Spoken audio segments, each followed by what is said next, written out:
Let's create a simple and effective skincare routine. I believe in skin vesting. Your skin is an investment. It's the only skin you're ever gonna get. Investing in a handful of high quality products to transform the skin, to nourish the skin, is going to make a huge difference and promote long-term skin health. So let's get into it. I'm Jordan Harper, board certified nurse practitioner. I've been in the medical field for over a decade. I have a skincare line called Bareface, and it's all rooted around less but better, because I don't think skincare needs to be complicated.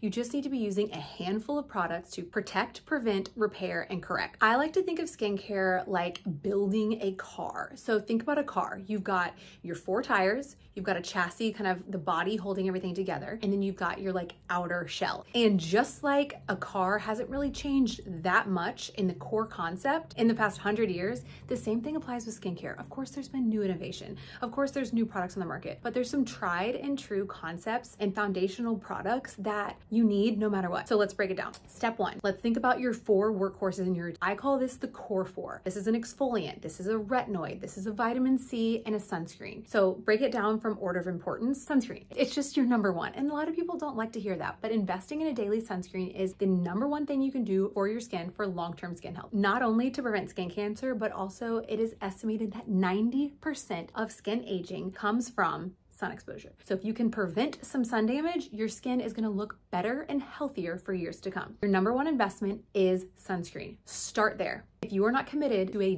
daily SPF, then you might as well not invest in any other skincare products, because it's just a waste. And that's why it's skin investing. So start with sunscreen. Your next step, it kind of varies. So step 2, depending on your age, if you are in your 20s and you are not acne prone, you can go ahead and just jump into a vitamin C. This is the most abundant antioxidant in the body. It's essential for preventing and protecting the skin during the day, fighting free radical damage. Think of like applying it to your skin and it's little soldiers ready to fight off anything that's going to damage your skin, like the sun. So it pairs really nicely in your morning routine. And this should be started as early as, teens, 20s. That would be your next step in your routine. The only caveat here is if you are acne prone. If you are acne prone, or if you are 30 plus, you want to jump straight into a retinoid. Outside of sunscreen, retinoids are the most well-researched skincare ingredient that you can use for anti-aging. There's also some recent research that shows they can be helpful in preventing skin cancers. They are there to stimulate cellular turnover. This is why they're essential in your skincare routine, because as we age, our cellular turnover slows down. If we can keep our cellular turnover, the speed in which our cells come to the surface, if we can keep that higher, our skin is going to look healthier and thus more youthful. And also, in the same vein of stimulating cellular turnover, if you're acne prone, it's going to help reduce acne on the skin, because it's not allowing everything to sit there, it's boosting your cellular turnover. You'll see derms prescribe this for teens for acne, but it's also really great for anti-aging. It has a lot of great benefits for the skin. So that is the caveat. That's your second thing to invest in if you're acne prone or if you're over 30. So now we've covered 3 out of the 4 core 4 products. Your 4th product is an exfoliant. So in order of importance, or in order of how you should add to your routine, you're doing your SPF, you're doing your retinoid, you're doing your vitamin C, and then now you're adding in your exfoliant.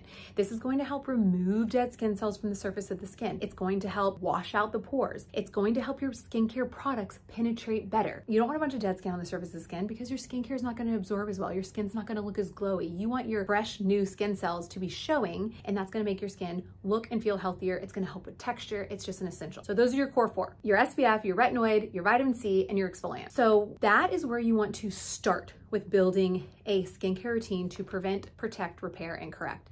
Now you may be thinking, but I have dry skin, or I have sensitive skin, or I have acne prone skin, rosacea, wrinkles. Doesn't really matter, because you still need the core 4 products, and then you add on to your routine after that, because you have to get the skin healthy. There's no reason to invest in products that are going to correct the skin, like products to adjust dark spots, if you're not using the core 4 products to keep the skin healthy. The other 2 products that make up the essentials in your skincare routine, cleanser and a moisturizer. And this is where there can be some variation depending on your skin type. So for your cleanser, it is really important, and actually probably 50% of your routine, to properly cleanse the face. I always recommend a double cleanse at night. You want to do this with an oil-based cleanser or a micellar water first, and then a cleanser that's suited to your skin type. If you have more reactive skin or dry skin, you're going to want to use a gentle cleanser. If you have more oily skin, you want to maybe consider one with a couple of exfoliating acids. This is going to be a variation, just like all products, depending on your skin type, but you need to have a cleanser, and you need to properly and effectively cleanse the skin. Otherwise, the rest of your routine can't really do their thing if you're applying them to dirty skin. And you also need a moisturizer. And this is kind of like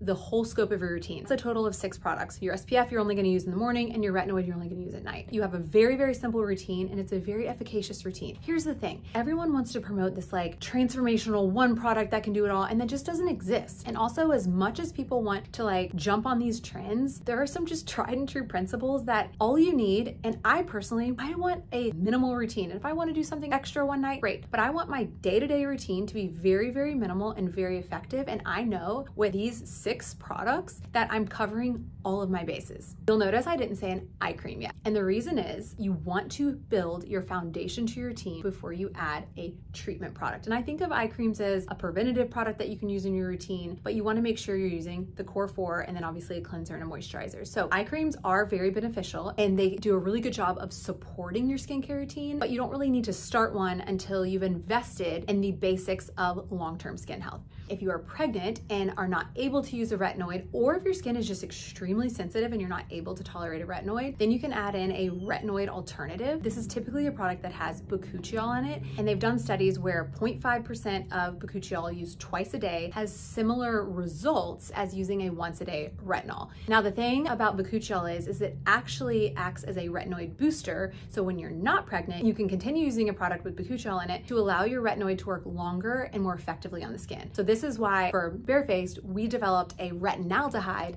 that has bakuchiol in it because it allows the retinoid to work longer and harder while reducing sensitivity. So bakuchiol is a really incredible ingredient, and I only consider it a retinoid alternative, which isn't technically a real thing. They have different mechanisms of action, but I only consider it as that when you're pregnant and you're not using a retinoid. Otherwise, I would use it to complement your skincare routine. So those are the basics of your skincare routine. It does not have to be complicated. You can use those, and now selecting those products for your skin type also does not have to be challenging. We're not going to go into detail on every single skin type today. However, I've got you. I invested in an AI tool that we now use for barefaced, and it is an AI skin quiz that you can take. You answer a series of questions, and at the end, you take a selfie, and it gives you a skin analysis and a skin score. What I found was that my patients really didn't understand their skin, which again, why should they? I found them answering questions differently than what I was appreciating about their skin. And so the AI skin quiz, allowing the selfie to capture your skin, actually can be very impactful because it's going to give you a recommendation based on its analysis of your skin. And this is where a lot of times we may not see our skin for what it really is, which can be a good and bad thing. And I've had dozens of patients that have come in and they feel like acne is their primary concern when really they just have 1 or 2 blemishes. That is not a concern of acne, but if they were to answer a questionnaire, they would have answered that they have moderate to severe acne. So the skin quiz is a great option, and it actually does, the skin analysis and skin score and gives you a recommendation for your skin type. And the way we broke it down is that it gives you a recommendation for the core 4 first, and then the full routine as you decide to add on and build your routine. So from there, from your foundation, now you can actually treat skin type, skin concerns, and treat things like anti-aging or breakouts or dark spots, something that a lot of patients tend to struggle with because we are constantly exposed to the sun, and even if we're wearing daily sunscreen, we're still getting sun damage. Is a brightening booster. And this is why I love brightening serum. This is a hydroquinone-free dark spot corrector. Now, depending on the severity of your dark spots, depending on if you have melasma, this is a great medical grade option to address the melanin pathway. So you're actually correcting some of the dark spots that have actually popped up on the skin. The key is, and this is why I call it a booster, is because you're not going to get the results that you want if you're just using a brightening serum. You're going to be underwhelmed. And I think that's the thing that a lot of people don't realize, probably because of the way that brands market skincare, is that sure, this is a brightening serum, but if you're only using this and you're not using the core 4 products and a cleanser and a moisturizer, your skin doesn't have the tools that it needs to actually repair itself. So a brightening booster is just going to only do what it can do. And that's why I always say build the foundation and add on from there. So you don't just want to start this without using the core 4 product. Same thing with the deeper exfoliant. We have a 15% glycolic acid exfoliant that is amazing for a deeper exfoliation. You're not going to benefit from that unless you're using the foundational products. So this is a great product that you can use once or twice a week to provide a more intense exfoliation of the skin. And I also love a higher percentage glycolic acid on the body. So if you have rough skin on the body or ingrown hairs, this product is amazing to use on the body to address some of that rough skin and prevent ingrown hairs. Okay, so now we've broken down the basics and essentials of skincare along with a couple extra treatments. Now let's talk about some office treatments, because skincare is 80% of your results, but 20% come from office treatments.